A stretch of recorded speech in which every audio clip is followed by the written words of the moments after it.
Assalamualaikum warahmatullahi wabarakatuh. Hai, apa kabar sahabat belajar semua? Berjumpa lagi dengan saya, Susilo Ibnu Santoso, masih dalam pembelajaran Bahasa Indonesia SMA.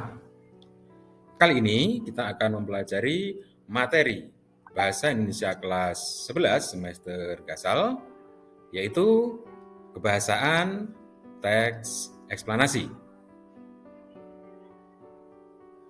Mari kita ikuti.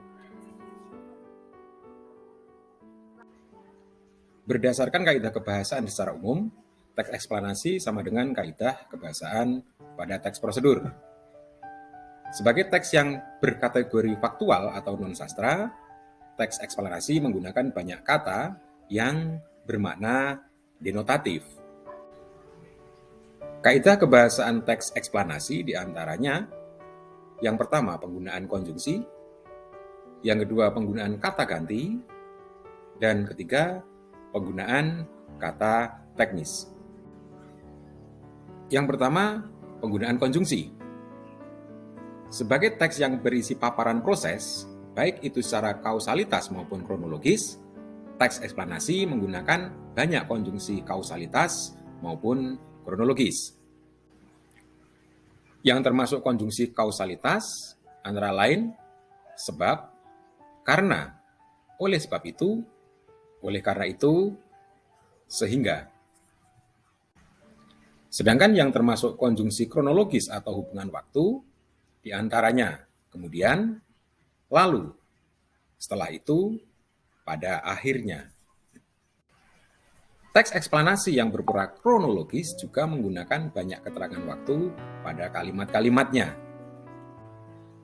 Aspek kebahasaan yang kedua adalah penggunaan kata ganti. Kata ganti yang digunakan untuk fenomena itu berupa kata benda, baik konkret maupun abstrak, seperti demonstrasi, banjir, gerhana, embrio, kesenian daerah, dan bukan kata ganti orang seperti ia, dia, mereka. Karena objek yang dijelaskannya itu berupa fenomena, tidak berbentuk personal atau non-human participation, dalam teks eksplanasi itu pun ditemukan banyak kata kerja pasif.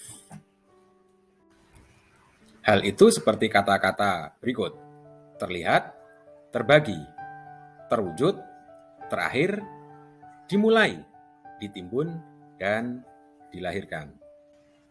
Aspek kebahasaan yang ketiga, penggunaan kata teknis. Di dalam teks eksplanasi pun dijumpai banyak kata teknis atau peristilahan sesuai dengan topik yang dibahasnya. Jika teks eksplanasi menggunakan pola pengembangan kronologis, maka akan banyak ditandai oleh konjungsi lalu, kemudian, akhirnya, sekarang, sebelumnya, dan sebagainya.